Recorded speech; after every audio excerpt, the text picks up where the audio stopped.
How may I be of assistance to you, Padawan?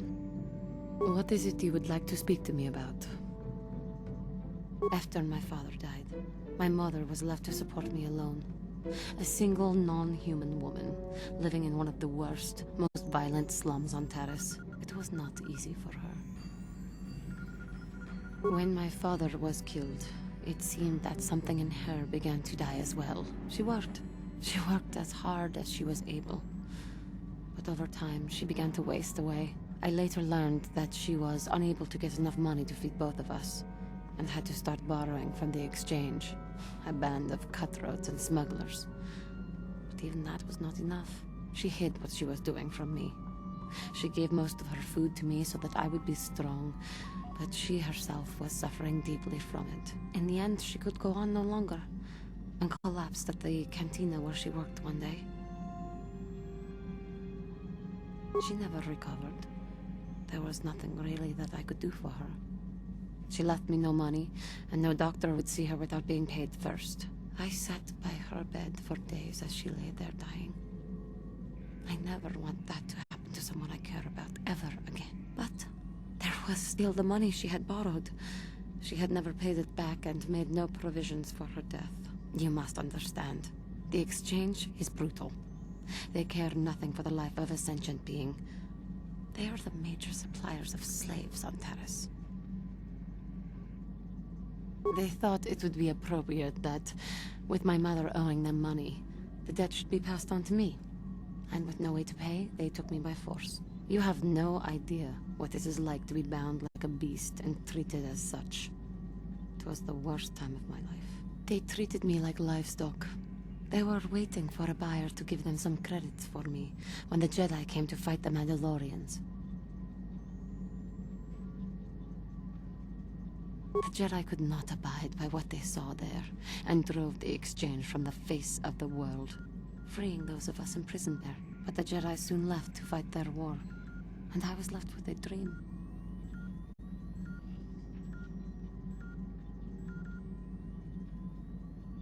I swore that I would become a Jedi. As soon as I had enough money to do it, I bought passage on a freighter headed for Dantooine, and we both know what has happened since then. I am grateful to you for having given me the opportunity to fulfill my dream, rather than become what I hated. Someday, I may make it up to you, but for now, let us keep on the task at hand.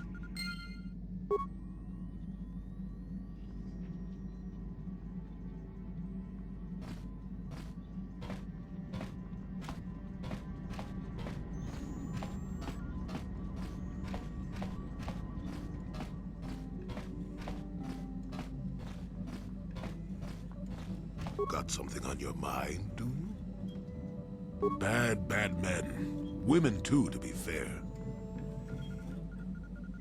Oh, indeed. They make a fine sandwich, also. But don't tell the Jedi Council I said that. And just what gave you the impression that I know anything more about the Sith than you do? Oh, that's right. Damn the ears of the young. I was expecting you to be your usual inattentive self when I mentioned that. So it's true, yes. I fought plenty of Sith. That was during the time of Exar Kun. Oh, 40 years ago now. Has it been that long?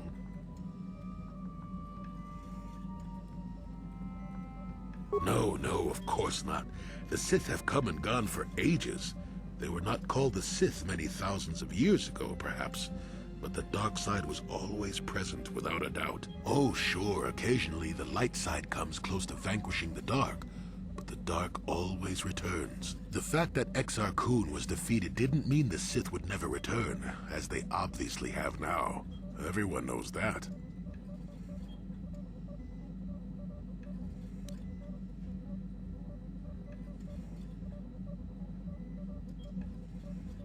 A Sith believes he commands the Force, but it is the dark side who commands him. You know this. There is little else I could truly add. That is not a pleasant time to remember. After Exar Kun fell to the dark side, he attempted to recruit other Jedi to his cause. What surprised us, what took us completely unprepared, was how utterly successful he was. Many Jedi joined him and became Sith themselves. Why they did, I will never truly know, but they did. Battle broke out throughout the Order, pupil against master. We fought ourselves. Yes, more than difficult. Next to impossible. How do you fight against someone you love? I dislike such memories. It leaves a taste in the mouth that... it is a sadness I thought I'd put aside long ago. Ask me about the war some other time, just not now. I would prefer to be by myself for now.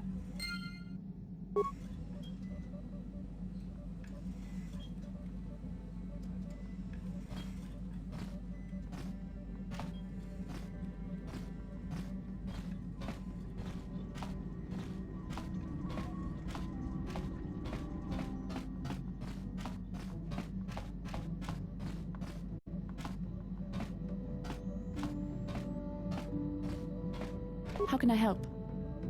Yes, I promised you an answer when we reached the Ebon Hawk, didn't I? But I'm afraid you won't like it. We should have some privacy for this. You're stronger than I am, and there's no point in telling me otherwise. You will be a great Jedi, I think. I hope. In some ways you make me feel weak, like I'm caught up in the wake of our destiny. But at the same time, you make me feel stronger, more alive.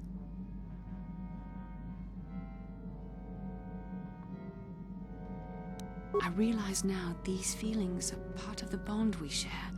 The Jedi Council surely realized this. They knew my loyalty to the doctrines of our order would be tested on this mission. By facing and overcoming my feelings for you, I've learned a valuable lesson about control and the dangers of emotion. This is an important step in understanding the Force. I'm sorry if this is not what you wanted to hear, but I felt that it was important you know our infatuation was nothing more than a result of our powerful bond.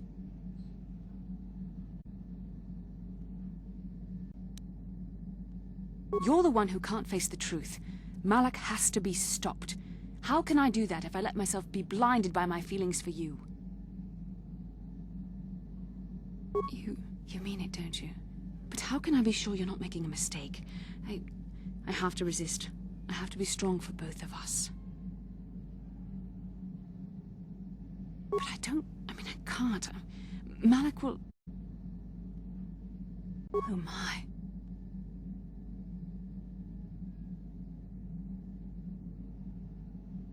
We shouldn't have done that. It was wrong. The Jedi are not allowed to fall in love.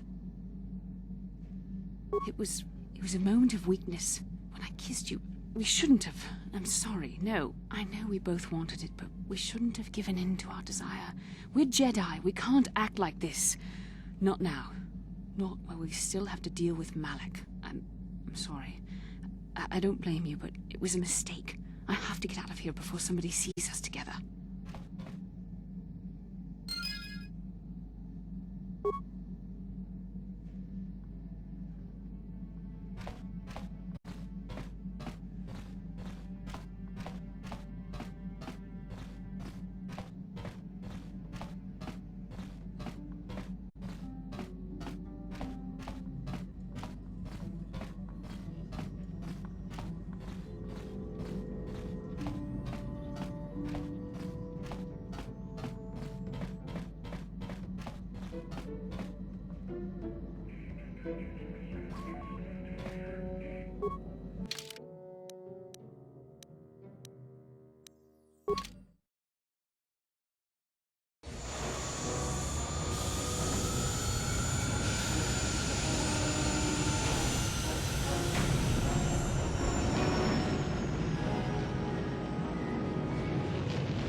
going on?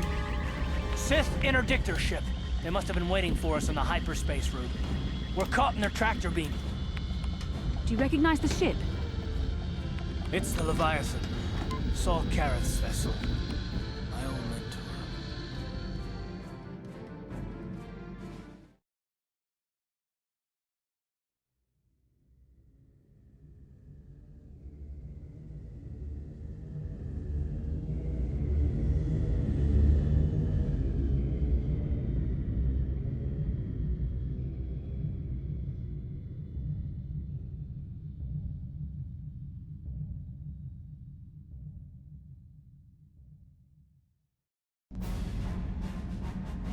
Admiral Kareth taught me everything I know about being a soldier. He was a legend in the Republic fleet, and a hero to me until he betrayed us. When the Sith attacked my homeworld, the Leviathan, which is Saul Kareth's flagship, was at the head of the fleet. My family was destroyed that day, and my wife died in the Sith bombardment. I'm not gonna do anything stupid. I mean, I won't throw our lives away in some mad quest for vengeance, but if I get a chance to kill Saul during our escape, nobody better get in my way. Talk of an escape is somewhat premature, don't you think? We don't even have a plan to get out of this mess yet. I'll admit, it won't be easy. Saul's no fool, and he won't underestimate us either. You can count on plenty of guards watching every move we make. Maybe Admiral Kareth doesn't know how many of us there are on board. We all have special talents. Talents we could exploit so that one of us could stage a rescue. We just have to figure out who has the best chance to avoid capture so they can come and rescue us later. It's a long shot, but it's our only hope.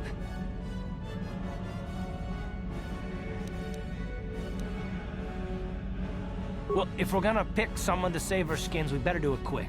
In another minute, we're gonna have Sith troops marching up our loading ramp.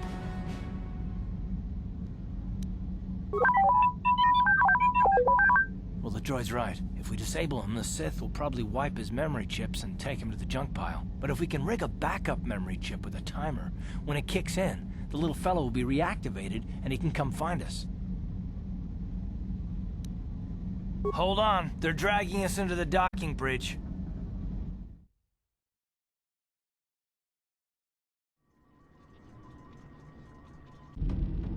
Bastila, Karth, and the crew have been taken prisoner as you ordered, Commander. Excellent. Have you searched the ship thoroughly? Admiral Kareth warned me to be on alert for any kind of treachery. We found a disabled astromech droid in the back of the ship. Wipe its memory chips and take it to the junk pile.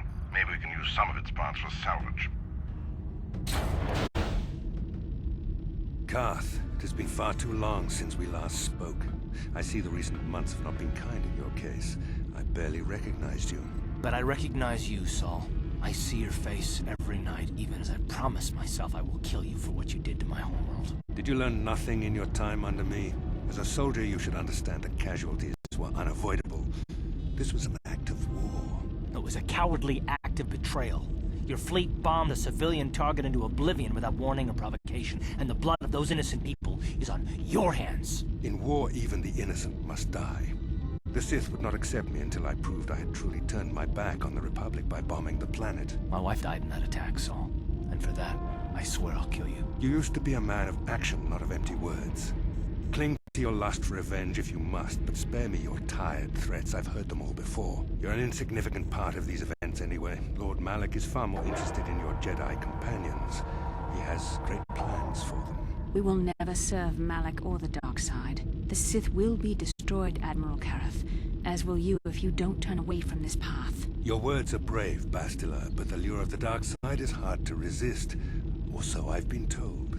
I wonder if your companion is as devoted to the light as you are. You're defiant. I'm certain Malak will find your loyalty to the Jedi amusing. The Dark Lord would probably reward me if I just killed you once and for all, but he may want to question you given the trouble you've caused him, and the history between you.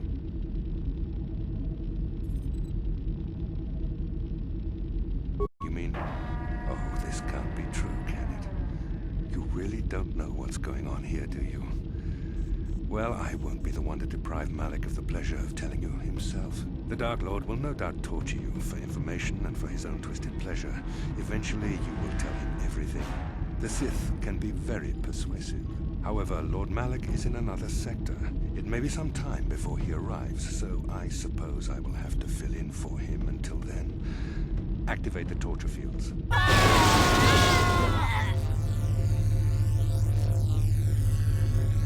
Enough. I don't want them to pass out before I question them. Malik will appreciate any information I can give him when he arrives. Don't waste your breath, Saul.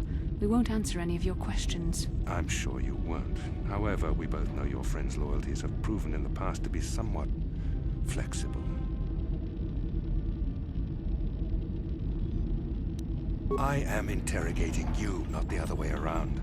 You will answer questions, not ask them. It is time to put your loyalty to the test. I doubt torturing you will gain me your true cooperation. Your will is too strong to be broken that way. However, even the strongest of heroes has trouble watching those they care about suffering. The interrogation will begin now. Each time you refuse to answer or give me a false answer, Bastila will suffer.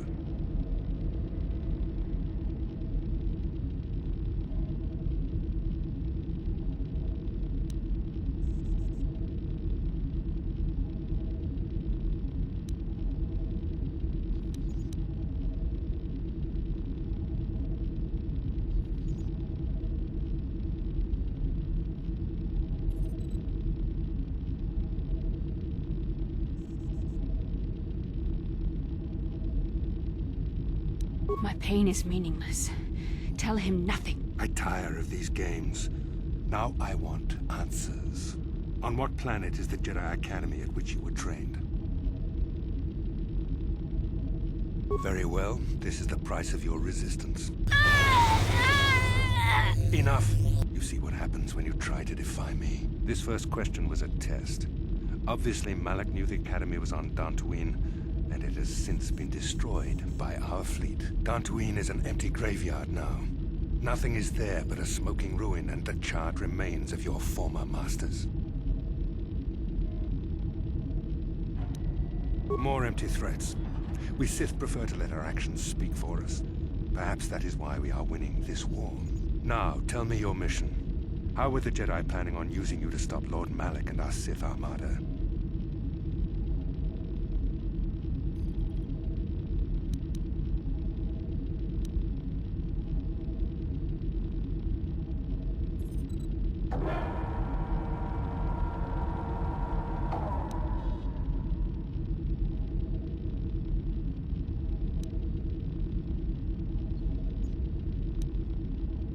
Perhaps you need a reminder of the consequences of refusing to cooperate. No! Pain! Listen, can you not hear her suffering? You can spare her further pain by simply answering my questions. Now I will ask again, on what mission did the Jedi Council send you?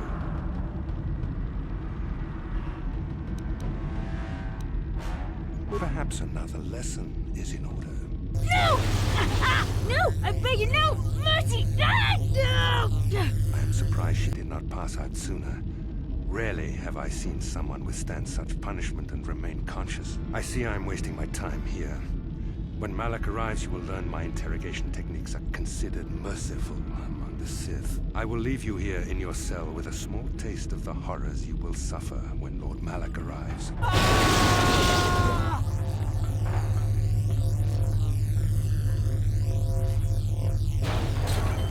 Don't try to move too quickly.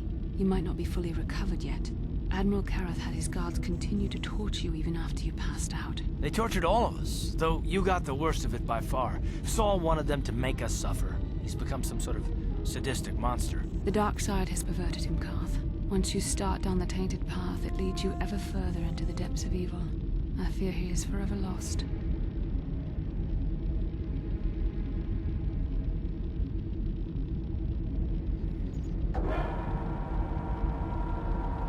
Yes. I suppose you're correct. Sometimes it's easy to lose sight of that hope in the face of such unbridled cruelty.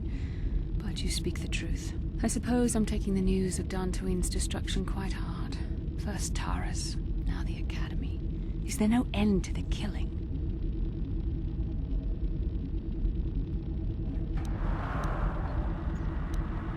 I'd like to believed that Saul was lying to us. But even as he said the words, I knew they were true. The Academy is gone. We should have felt a disturbance in the Force when the attack came. The fact that we did not is a bad sign. I fear the dark side is growing stronger, casting shadows our vision cannot pierce. I can only hope that some of the Jedi escaped. Rook, Vendar, Zar. I cannot imagine all of them being gone. In any case, we've lost our one place of refuge in the galaxy. None of this will matter if we don't get out of this prison before Saul gets back. Saul mentioned that Lord Malak was on his way. I think the Admiral left to prepare for his arrival and to report the results of our interrogation. It is fortunate you were able to resist the Admiral's questioning. The fate of the galaxy could be changed by revealing the slightest piece of vital information. I have to confess something. There was a moment, just a moment, when part of me was hoping you would tell him what he wanted to know, just to make the horrible pain stop.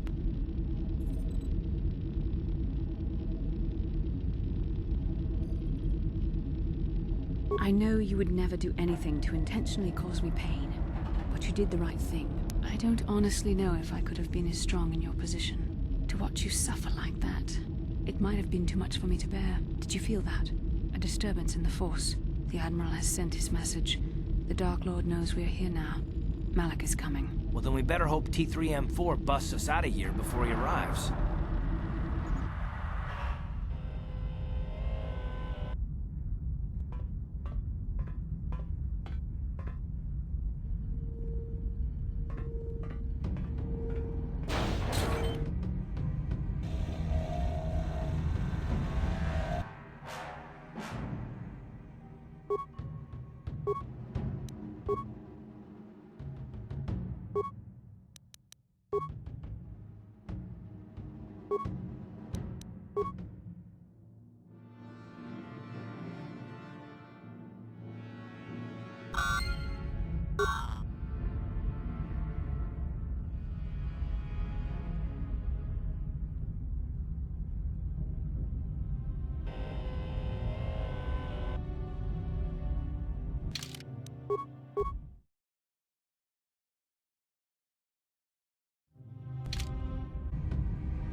You may be a droid, but when this is all over, I'm gonna see the Republic gives you a medal for your part in this. If I remember the layout of the ship, our equipment should be in a storage chamber just through the north doors. After we grab our stuff, we need to get to the main bridge controls. The bridge is the only place that we can open the docking gates of the hangar where they've got the Ebon Hawk. We have to open those gates before we can fly out of here. We better get moving. I can feel the darkness of Malik's presence approaching, and I don't want to be here when he arrives. None of us is a match for the Sith Lord. Surprise and secrecy will serve us best. A small group might have a better chance of sneaking onto the bridge undetected while the others make their way down to the Ebon Hawk. Count me in, then. I've got a score to settle with the Admiral before we get off this ship. And I have a feeling I'm gonna find him on the Leviathan's bridge. That's true, Karth. You can come, but don't let your hatred of Saul Karath jeopardize our true mission, getting the Ebon Hawk safely off the Leviathan. You better come with me and Karth. The others can find their way on their own, but we might run into trouble. We'll need you and your powerful Force abilities to deal with it. The three of us will get our equipment and make our way to the bridge. The rest of you head down to the docking hangar where they've got the Ebon Hawk. You'll have to find a way to deal with the guards. Don't you worry about that. I know how to deal with the guards. They won't know what hit them. We'll meet you there as soon as we get those docking bay doors open. Just make sure the Hawk is ready to fly when we get there. And may the Force be with you.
This is Canderous. We're at the Ebon Hawk. Like we figured, it's under heavy guard. But don't worry, we'll figure out a plan to take care of them.